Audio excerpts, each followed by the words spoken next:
So let's see, let's go to, I guess we'll go back to Daniel with apartments. How would someone invest in a large apartment building? You may have touched on this already,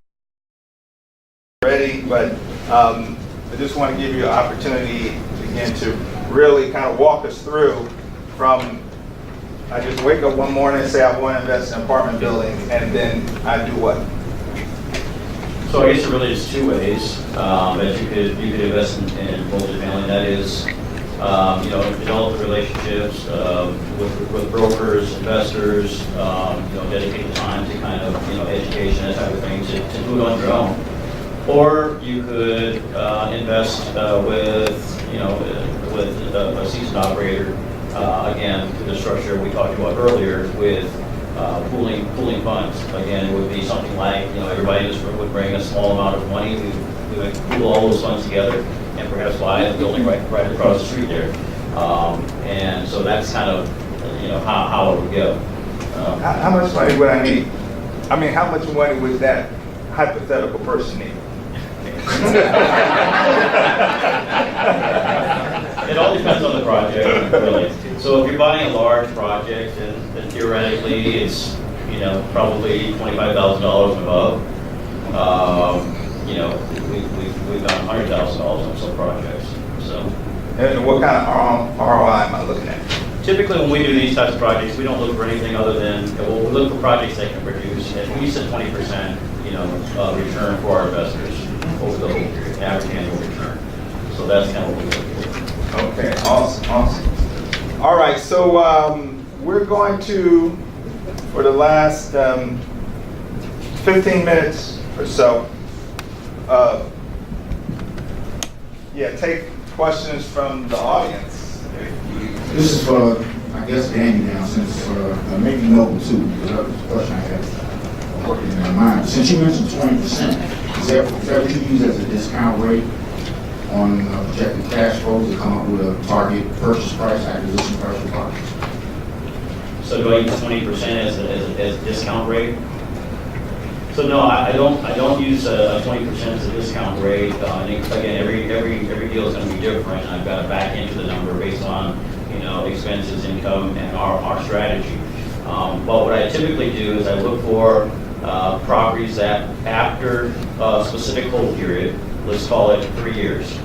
Let's call it 3 years.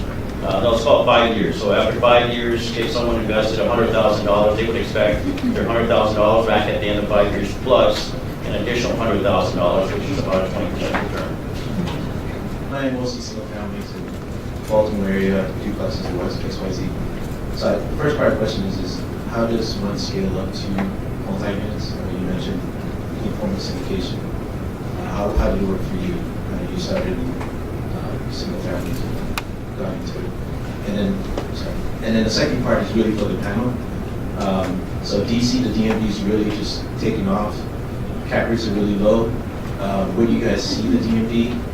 And most importantly, how are you doing your specialties with I guess more competition? How are you distinguishing yourself in this market? So, Gene, that question's going to take up all the That's why I said no two-part question. So, let's do the first part, and then we'll figure out the second part. So I was also a single-family investor in Baltimore when I started, and I attended a seminar, a Dave Lindahl seminar for single families at the time. And when it got to the end, and they wanted to, bring me in as a coaching student or whatever to that effect. One of the persons said, "Hey, why don't you do multifamily? You're already doing the single family." So it was kind of a transition in that way. So we went ahead, we signed up for that program, and from there we learned how to invest and really mitigate our risk. Really, is what it really is all about. Because you don't want to make a mistake when you're dealing with a $5 million, $10 million building type of thing or more. So we had built an investor base already from our single family, so that we were able to carry that over. And from there, we started at a 40 unit, moved up to a 98, then got 211, 250, and so that's kind of how we did it. DC market, if you know anything about investing in DC, it's not the best market for value unless unless you have deep pockets and you can take advantage of economies of scale. There's other markets that I'm working in that have better cap rates, better return on investments, certain areas of Baltimore, Sturgis County. But it's Question for gentleman that does the tax leases. What happens in the deed state when there's still a mortgage on the property? Do you inherit the mortgage too? What happens there? Great question, great question. Tax lien and tax deeds succeeds every other lien on the property. It supersedes every other lien. So if you get a tax lien, any mortgage, anything in place is wiped out. It's wiped out. So unless it's a federal lien, so you got to do your homework. The federal lien may stay in place. In order for some parts of Florida, that federal lien will stay there. But other states, everything is wiped out. And that's the great question. Now, knowing that, any properties going to tax lien, you know that these properties are owned free and clear because they got a note on it. What's going to happen? The bank pays those taxes, right? So any properties at tax lien, you know these properties are free and clear. That's that. That's that. All right, we got a question over there. Good morning. So my question is for you as well. Yes. So how do you find out about tax liens? How do you find them in the tax liens? Actually, you can, different states, a lot of them are going online. And if you go to the comptroller, just Google, like, go to the comptroller. And most of them, if you go like the realauction.com, a lot of the states and a lot of the counties are signing up with those guys to do this online. And I know like in Orange County, I think it's every Thursday at 10 o'clock, we got the online auction. But the great part about that, with the tax liens, we don't bid.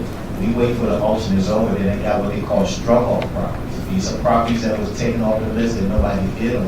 You don't have to bid on the struck-off properties. You can buy them for what is owed on the tax lien. So we go after struck-off properties, and we do this in every county. You know, you can do this in every state and every county. You don't have to do it. You can do it with a cell phone and a laptop. You can make yourself $1 million like before the end of the year. So we go after the struck-off. So you don't have to bid on the struck-off. You're not in a bidding war.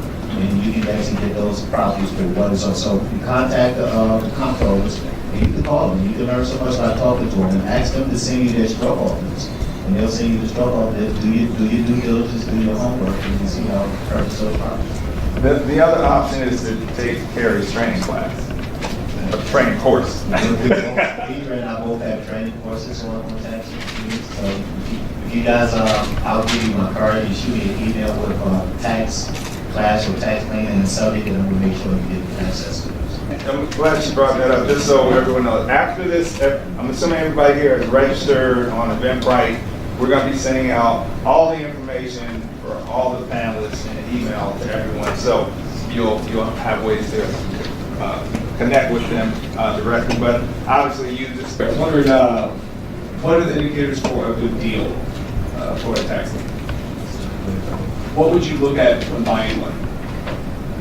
I would actually, first of all, I would like look at the area.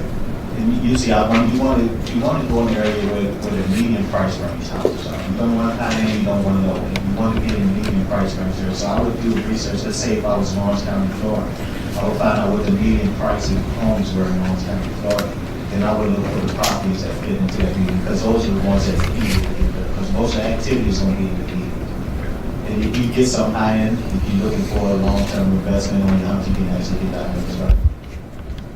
That's in the median price range. So you can actually put tenant in there, you can actually sell those, use it on the finance, you get those impact on that.